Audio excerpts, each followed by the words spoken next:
Bienvenidos, señoras y señores, y bienvenidas, por supuesto, a esta tercera entrevista en torno al proyecto que está ejecutando Radio Diferencia a través del Fondo de Medios de Comunicación Social del Gobierno Regional. El proyecto en cuestión es el agua, fuente de vida, un recurso natural en peligro. Estuvimos dialogando en primera instancia, en primera entrevista con el director de CONAF, Freddy Ortega, después con Javier Milanca, vocero de la agrupación Defensa del Río San Pedro de los Lagos, y ahora le damos la bienvenida a Felipe Pardo, secretario de la agrupación Defensa del Río Bueno y también psicólogo por profesión. Felipe, te damos la bienvenida en torno a este importante tema, algo que nos preocupa, que es el agua. ¿Cómo estás? Bienvenido. Muchas gracias, Patricio, gracias por la invitación. Bueno, el agua está en la palestra porque es un bien de uso común de los seres humanos, es parte de los derechos que tenemos los seres humanos como un elemento esencial para la vida. También el agua es un recurso que permite generar energía.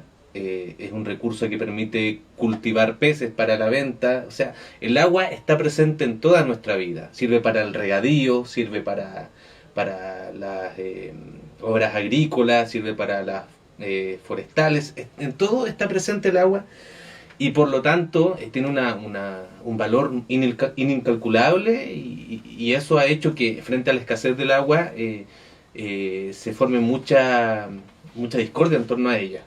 En una de las cápsulas que tenemos en nuestra entrega de información, hay una cápsula que se llama El agua es de todos.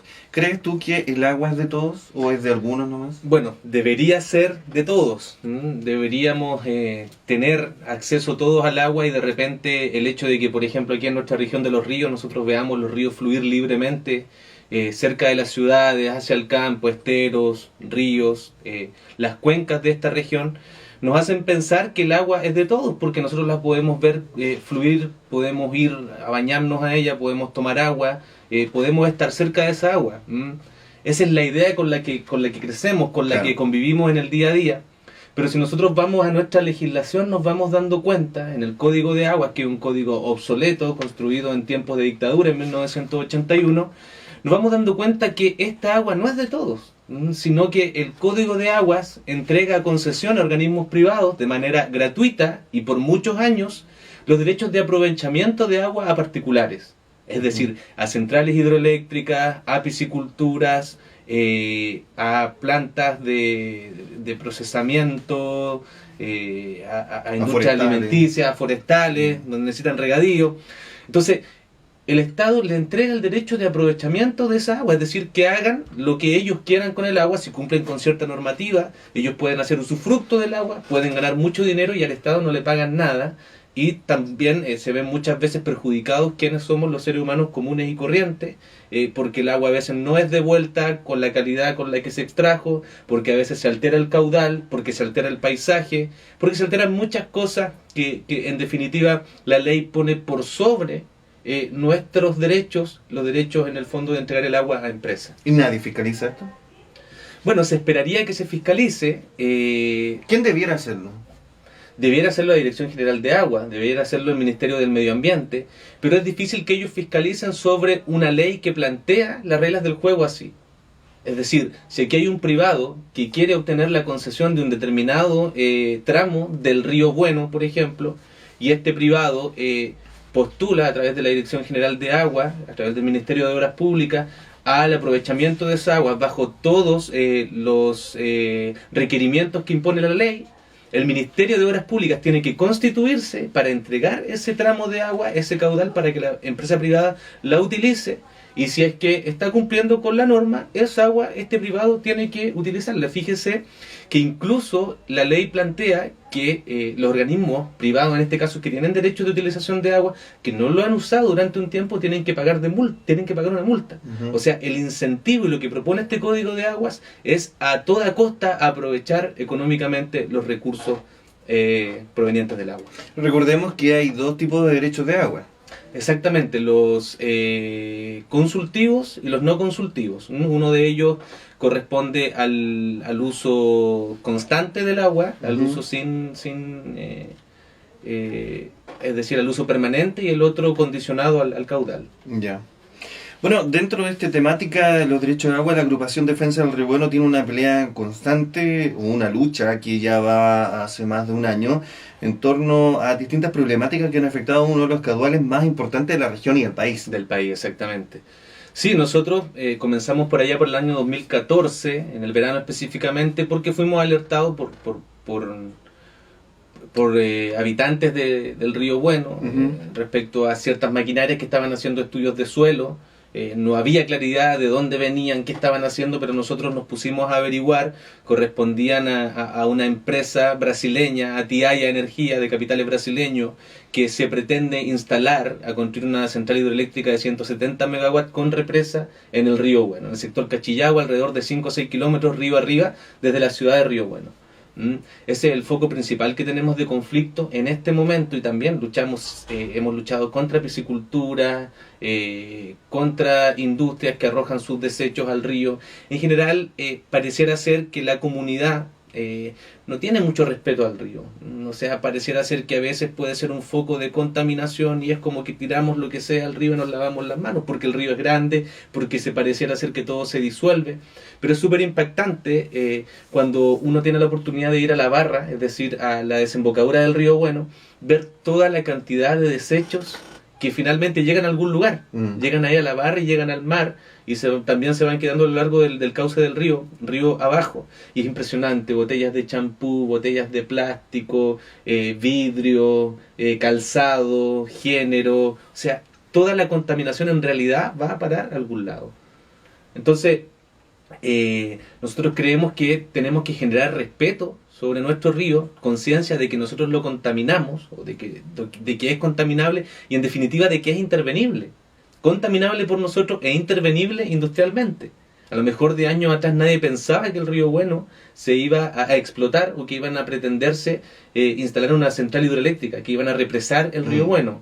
Pero ahora el panorama cambia, y estos empresarios en definitiva estuvieron siempre con los ojos puestos en el Río Bueno. En el año 60, Endesa, que era una empresa nacional antes de administración de agua, hace la petición, de ahí pasa a privado, ¿cierto? La petición de los derechos de agua de un montón de ríos en Chile, entre eso el Río Bueno, y particularmente el lugar donde se quiere instalar la represa en el Río Bueno, pertenecía en primer término a Endesa, después a Esgener, una empresa norteamericana, y posteriormente estos derechos de agua son vendidos, porque se pueden vender entre privados. Fíjate qué curioso.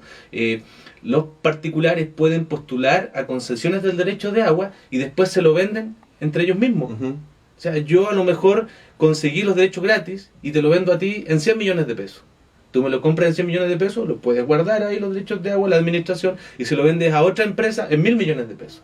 Entonces, los derechos de agua también se han vuelto un negocio en nuestro país. Actualmente los derechos de agua del Río Bueno, en esa parte, en Cachillagüe, corresponden a la empresa brasileña Tiaya Energía. Y muchas personas que hasta ahora nos están viendo, quizás nos están escuchando también en distintas partes de la región de los ríos y región de los lagos, se preguntarán: ¿y por qué estas empresas se quieren instalar acá, en nuestra zona, en nuestros ríos? ¿Con qué objetivo? ¿Hacer energía para quién? ¿O quién la necesita? Bueno, primero convengamos que Chile no es un país que tenga una matriz energética bien distribuida. En Chile, alrededor del 87% de la energía eléctrica particularmente es utilizada con fines industriales, y el 13% restante es de uso residencial, es decir, lo que nosotros consumimos en nuestras casas. Lo menor. Lo menor. Y el gran gasto de energía es para la gran minería en el norte de Chile. Fíjese que Chile tiene un sistema de distribución, de transmisión, que son el sistema interconectado central y el sistema interconectado del norte grande. Entonces, el sistema interconectado central está la transmisión de energía desde La Serena hasta Puerto Montt, y el sistema del norte grande está desde La Serena hacia el norte. Entonces, la parte del norte obviamente gasta mucho más energía eléctrica que el sur, pero lo que se quiere hacer ahora en el fondo es desde el sur, desde la energía hidroeléctrica que se genera, nutrir al norte grande, donde está la gran minería, a partir de la energía que se genera acá, explotando nuestros ríos. ¿Y por qué se hace tan libremente y tan de manera desigual? Porque no hay una matriz energética en Chile. En otros países hay una matriz energética, y el Estado, los gobiernos determinan cuáles van a ser los métodos de generación de energía eléctrica: eólico, solar, hidroeléctrico y se dice ya, acá vamos a instalar esto, acá vamos a instalar esto otro, acá vamos a instalar esto otro, de acuerdo a los planes de desarrollo que hay en todo el país. Y eso posteriormente se concesiona. O sea, ya, se va a abrir una central hidroeléctrica, la posibilidad de postular una central hidroeléctrica en tal río, en tal parte de ese país, postulan muchos, y la que tiene en el fondo la mejor oferta costo-beneficio se queda con esa concesión, pero tiene que tributar al Estado. O sea, además de tener la posibilidad de vender la energía a un sistema interconectado, tiene que pagar una cantidad súper significativa de impuestos por el derecho de uso a esa agua. Y acá no pagan absolutamente nada. Y además ganan todo lo que implica vender la energía eléctrica al sistema interconectado. Un bien que es de todos nosotros, que es el agua, que a nosotros nos parece que es nuestro porque lo vemos fluir cuando cruzamos un puente, cuando vamos caminando cerca, pero claro, se tranza, se vende y a una cifra incalculable. O sea, el megawatt tiene un tremendo valor, más de 1 millón de pesos, el megawatt hora. O sea, y una central que genera 100 megawatts, así podemos ir multiplicando y las cifras son estratosféricas. Además que no se quedan por un poco tiempo, se quedan por grandes cantidades. Claro, cantidades de años, décadas utilizando este recurso. Y claro, por ejemplo, para mantener una central hidroeléctrica no se necesitan muchas personas, no más de 20 personas. En la construcción puede que se necesite más gente y eso a veces es como la promoción o el pack que lleva el hecho de que esta falsa idea de progreso, ¿no? Pero ¿qué progreso hay? Si el progreso económico es solamente para las empresas, es conveniente para ellos y para algunos trabajadores que no necesariamente corresponden a habitantes, por ejemplo en este caso del Río Bueno, porque tienen que ser personal que esté calificado, que tenga experiencia en manejo de máquinas de esa envergadura, en construcción de ese tipo de centrales, y eso no necesariamente se va a encontrar en Río Bueno. Se va a abrir seguramente un concurso y va a ir el que está, y va a quedar el que esté más capacitado. Esta es una lucha que se da a nivel país en distintos afluentes. Tenemos la realidad del norte, una realidad bastante potente, donde las mineras definitivamente han secado algunos pueblos y definitivamente los municipios han tenido que, a través de camiones de aljibes, llevar agua, lamentablemente, a las comunidades. Y muchas veces, como hablábamos con Javier Milanca, hay municipalidades donde no tienen agua y tienen que comprar a otras municipalidades y se produce un tema bastante problemático en este sentido. Felipe, ¿el cambio climático tiene que ver con esta escasez hídrica? Este año 2015 fue uno de los años más secos de los últimos 50 años. ¿Y el cambio climático cómo nos afecta en este ámbito? O sea, yo creo que es una suma de variables que afecta en la escasez del recurso hídrico. Primero, como usted dice, claro, el cambio climático, esto de que son años muy secos, y también el uso que se está dando a nuestro ecosistema. Aquí mismo tenemos el testimonio de que en el verano pasado, por ejemplo en la zona de Río Bueno, en algunos campos, los pozos se secaron, hubo que también repartir agua. En Payaco igual. En Payaco igual, y seguramente casi en todas las comunas de la región. Claro, pero las personas se dan cuenta que antes no sucedía esto. ¿Por qué no sucedía? Porque no había tanta plantación de eucalipto, no había tanta plantación, esta forestación excesiva, ¿cierto?, de especies introducidas que para sobrevivir y desarrollarse necesitan cantidades súper importantes de agua. Y eso va alterando el ecosistema. Yo no tengo tampoco información específica respecto a ese ciclo biológico, pero sin duda el uso indiscriminado del agua, para el uso industrial en definitiva, altera todos los ciclos. Y el cambio climático entonces también pone su cuota en la preocupación de la gente. Es que claro, es como preguntarse qué es primero, el huevo o la gallina. O sea, o el cambio climático genera la escasez o el uso industrial genera el cambio climático. Entonces, pero ambos están atacando al claro, yo creo que se retroalimentan y nosotros vemos en el día a día las realidades, ¿no? Un dato curioso, don Patricio, es que nosotros estuvimos la semana pasada en un congreso que hubo en la Universidad Austral, la Facultad de Derecho por Defensa de las Aguas, y se nos mencionaba también desde la Dirección General de Aguas de acá de la región de Los Ríos que se están pidiendo de manera muy explosiva los derechos de utilización de aguas subterráneos. El 80% del agua dulce del planeta está en acuíferos subterráneos. ¿Y los superficiales? Es lo restante, ¿no? Pero se está pidiendo, y hay una legislación súper vaga en nuestro país del Código de Agua respecto a la utilización de esa agua subterránea, porque en el fondo no se sabe mucho por dónde pasan o cuál es el comportamiento. Pero sin embargo, de acuerdo a las nociones que hay, donde se cree que hay acuíferos, donde efectivamente se detectan, se están pidiendo exponencialmente, fíjate, los derechos de uso de agua subterránea. O sea, no basta secar la superficie de la tierra, sino también queremos secarla por su interior.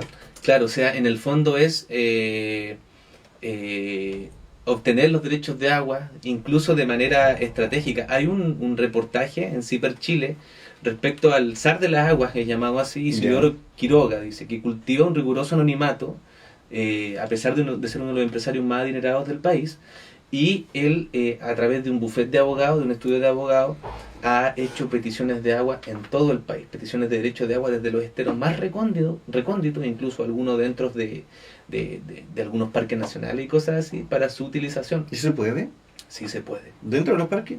Dentro de los parques no estoy seguro, pero dentro de parques privados sí. Pues. Entonces, por ejemplo, este señor, el señor Quiroga, ha pedido, y esto lo sé de muy buena fuente, utilización de derechos de agua dentro de sectores donde, por ejemplo, el Ministerio de Obras Públicas, a través de la DGA, tiene que constituirse para constatar en terreno si efectivamente puede hacer uso de esa agua, el caudal, y medir todas las variables necesarias para entregar la concesión. Y claro, son sectores inaccesibles, porque son montañas, no sé, aquí en la cordillera de los Andes estamos al lado y no se puede acceder. Entonces estos señores incluso pretenden que la gente del Ministerio de Obras Públicas vaya en helicóptero casi colgando, porque claro, eso era a lo que quería llegar. Por ser sitios privados no se puede acceder por las puertas oficiales, pero sí se puede acceder al agua. Eso es bien curioso igual, porque el derecho de aguas el Código de Aguas de Chile plantea las aguas como aparte de las tierras. Uno puede pedir derecho a utilización de agua, pero puede ser que el río pase por su casa y yo pido derecho de utilización del agua y puedo utilizarlo. Y tendría que llegar a un acuerdo con usted para que usted me deje pasar por su sitio en el fondo para utilizar esa agua que pasan por ahí. Dialogando hasta ahora a través de Diferencia FM 95.3 sobre el agua, fuente de vida, un recurso natural en peligro. Un proyecto que ejecuta Radio Diferencia, por supuesto, con el fomento del Fondo de Medios el Fondo de Medios de Comunicación Social. Esta parte lo cortamos. Fondo de Medios de Comunicación Social del Gobierno de Chile. Este es un fondo, por supuesto, del gobierno regional y donde se tratan diferentes temas en torno a la temática que a nosotros nos involucra, el agua. Un agua que parece abundante, donde estamos en una región de ríos caudalosos, donde tenemos grandes lagos y donde psicológicamente y mentalmente la gente está y cree que este recurso es inagotable. Exacto. ¿Cómo desde el punto de vista médico y clínico de la psicología, como usted como profesional de esta área, podemos decirle a la gente de que esto no es tan así, de que se agotan los recursos, de que hay muchas personas que llegan al borde del precipicio, como hablábamos anteriormente, y ahí recién se dan cuenta de lo que han perdido o lo que pueden perder? Fíjese, Patricio, que es muy interesante su pregunta, porque claro, nosotros especialmente en esta región tenemos grandes lagos, grandes ríos. En Río Bueno tenemos el Río Bueno, Río San Pedro, el Río San Pedro, el río Calle. Uno puede ir al lago, toma movilización y puede estar en media hora, en una hora ya. Entonces pasa un fenómeno bien interesante que en psicología se llama el heurístico de disponibilidad. El hecho de ver tantos lagos, tanta agua, tanto río, te hace pensar de que no escasea, porque a tu alrededor ves y hay agua. Pero si nosotros consideramos el fenómeno global que está pasando con el agua, es como si se viniera una planadora de alguna parte del mundo a hacer uso de esas aguas, de esas aguas que nosotros vemos tan abundantes, pero que en otras partes son muy escasas. Pero no vemos esa planadora todavía. O sea, no se ve porque trabaja de manera silenciosa. Los derechos de agua del Río Bueno están todos pedidos.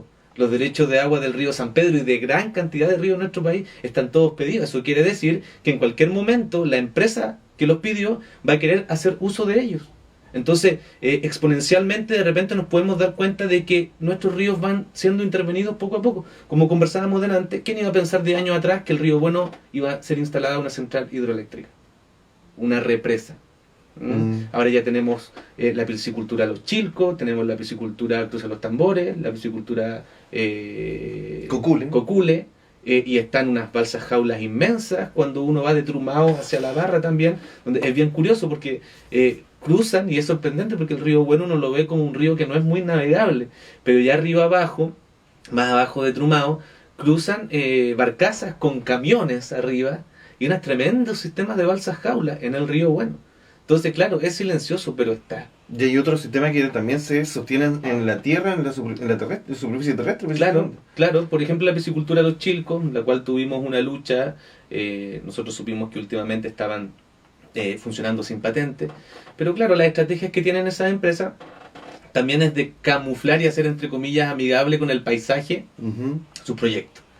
Entonces ponen bocas tomas, que no se vea mucho, se utiliza el agua adentro, pero claro, adentro en estas bateas donde crían los peces, ahí está el caldo de cultivo, porque ahí los peces hacen sus necesidades biológicas, ¿cierto? Y a la vez se alimentan, entonces, y muchos antibióticos, porque es importante conocer que el salmón, que es el que se cultiva en la piscicultura, es una especie que no es endémica, es una especie introducida en los ríos. No es natural que un salmón viva en los ríos de las regiones como esta. Entonces, para que puedan sobrevivir a las condiciones climáticas y bioquímicas de nuestros ríos, los salmones, porque naturalmente sería muy difícil que sobrevivan, pero para que sobrevivan tienen que ser vacunados, inyectados con un montón de medicamentos para que puedan sobrevivir. Es como si, no sé, a un animal, a un oso polar lo pusiéramos a vivir en el desierto. Claro, lo podemos hacer vivir, pero dándole agua y inyectándole un montón de cosas para que pueda sobrevivir. Entonces, similar. Y eso hace, en el fondo, que se inyecten esos peces que se han sometido a un montón de exposición a elementos bioquímicos, como es el caso de los medicamentos, los antibióticos. Y eso, en definitiva, va a parar a algún lado. ¿Dónde? Y pueden hacer mutaciones los peces también. Claro, bueno, ahí... Y eso después se va al mercado. Claro, por supuesto. Y eso lo compramos en los supermercados también. Exacto. En Río Bueno, en el Río Bueno, y en Chile también las normas para el cultivo de peces son muy distantes de las normas que hay en otros países de la Unión Europea, del mismo Noruega, en las cuales los niveles de antibióticos son mucho más bajos, permitidos acá, es como chipe libre. Muy bien, Felipe. Esa es la importancia, entonces, de todo lo que estamos hablando en tema del conocimiento, de saber más de lo que está pasando en torno al agua aquí en nuestra zona, en el país. ¿Cuál crees tú, Felipe, que sería el futuro hídrico en el país? Hay tanta amenaza. ¿Qué nos espera? ¿Qué le espera a nuestros hijos, a nuestros nietos? Bueno, esa es la pregunta que nosotros nos hacemos si es que no se hace un cambio en la legislación. ¿Ya? Mientras el agua no se plantee como un bien de uso capital, como un bien de consumo más, mientras no haya un giro en torno a eso, yo creo que el futuro que nos espera puede ser sombrío, porque como se sigue explotando el agua, o sea, con eso que conversábamos de que ya se están pidiendo los derechos de agua de cauces subterráneos, no sabemos lo que nos puede esperar, y mientras nosotros como ciudadanía no nos movilicemos, no nos hagamos conscientes de que el agua está en peligro, difícilmente esto se va a modificar, porque esto responde también a intereses de todo lo que pasa en Chile, ¿cierto? De las grandes familias, de los grandes empresarios que pretenden utilizar los derechos de agua o los derechos que nosotros consideramos básicos, ¿cierto? La salud está privatizada, la educación está privatizada, el agua está privatizada. Todos los derechos, las carreteras están privatizadas, o sea, hay cosas yo creo que con las cuales se puede cumplir, pero hay cosas que son esenciales, las cuales hay que proteger urgentemente, como es la utilización del agua. ¿Podremos abrir en un futuro la llave y dejar caer agua o saldrá solo polvo? Esperemos que salga agua y que salga agua limpia y que salga agua de calidad. Y que no salga polvo. Yo creo que nosotros como seres humanos, como habitantes de esta región de los ríos, yo creo que tenemos una relación muy especial con el agua. Quienes hemos vivido cerca de los ríos, si estamos en otro lado, como que extrañamos el agua, como que extrañamos la lluvia, y eso es parte también súper importante de nuestra identidad, de nuestro afecto, de nuestro contacto con los recursos naturales y especialmente con el agua. Y eso tiene que movilizarnos también. Como el peligro de que se acabe, como el peligro de que se contamine, como el peligro de que se altere el paisaje, también como el peligro de que en definitiva vamos siendo potencialmente dañados nosotros y las futuras generaciones. ¿Y qué lucha dieron Hidroaicén y qué ejemplo dieron, ¿no? Claro, porque en el fondo yo creo que ellos también compartían lo mismo, ¿no? Esto de tener una relación tan cercana con su entorno, con su naturaleza. Es muy importante, yo creo, la fusión de la identidad que se da de la gente de allá con su naturaleza, con sus ríos. Y ellos, claro, dan una lucha que es súper fuerte y que es un ejemplo. Y transparentando solamente procesos, porque finalmente lo que echó por tierra el proyecto Hidroaicén fue que se descubrió de que hubo muchas observaciones que se habían pasado por alto, pero todo, la protesta que hicieron obligaron a transparentarse ciertos procesos para dejar en definitiva claro que no era posible sustentar este proyecto. Y la gente empoderada como siempre. Empoderada. O sea, yo creo que nosotros tenemos mucho que aprender de Hidroaicén, tenemos mucho que aprender también de Acción por los Cisnes en Valdivia, que es un ejemplo más cercano, que también a partir de ahí se creó el Ministerio del Medio Ambiente, antes era la Corporación Regional del Medio Ambiente, ¿no? Corema. Entonces, yo creo que hay que creer en que nosotros podemos lograr cosas. Hay que ser visionarios, soñadores y creer que a partir de la movilización, a partir de la unión, a partir de la colaboración y de la convicción, podemos generar cambios en nuestra sociedad. ¿Y cómo le decimos a la gente que nos está escuchando y viendo en sus casas cómo enfrentar esos cambios? Bueno, primero que tengamos claro de que el agua está en peligro, de que por mucho que veamos agua cerca de nosotros, esto ya está todo concesionado a privado y que corresponde a nosotros informarnos y también, en ese sentido, si es que lo desean contactarse con nosotros como agrupación Defensa del Río Bueno, nos pueden contactar en Facebook, tenemos una página igual www.defensadelriobueno.cl y así canalizar los intereses, las inquietudes a través de nosotros y a través de otras organizaciones medioambientales que están también bien empoderadas en este tema, y así podemos ir distribuyendo un poco esta idea de luchar defendiendo nuestra agua. El agua, un recurso que es vida hoy por hoy, y por supuesto nosotros lo hemos dialogado y enfrentado a través con las personas que son relevantes en la región en torno a esta problemática que día a día nos acerca y nos lleva más a vivir una realidad que, si bien es cierto, hoy día estamos cómodos en nuestros hogares disfrutando y abriendo la llave a cada rato, pero quién sabe, en un futuro esto no puede ser así. Felipe, nuestro medio de comunicación y también involucrado en este tema del agua, ¿cuál es tu opinión en torno a que los medios de comunicación, si bien es cierto, pueden ser muchas veces comunales o también regionales, se involucren en estos temas? Yo lo encuentro súper positivo porque ustedes como medios de comunicación son las instancias en las cuales se pueden socializar este tipo de problemáticas hacia la comunidad. Encuentro súper positivo que estén centrados en este tipo de información y de difusión hacia la ciudadanía.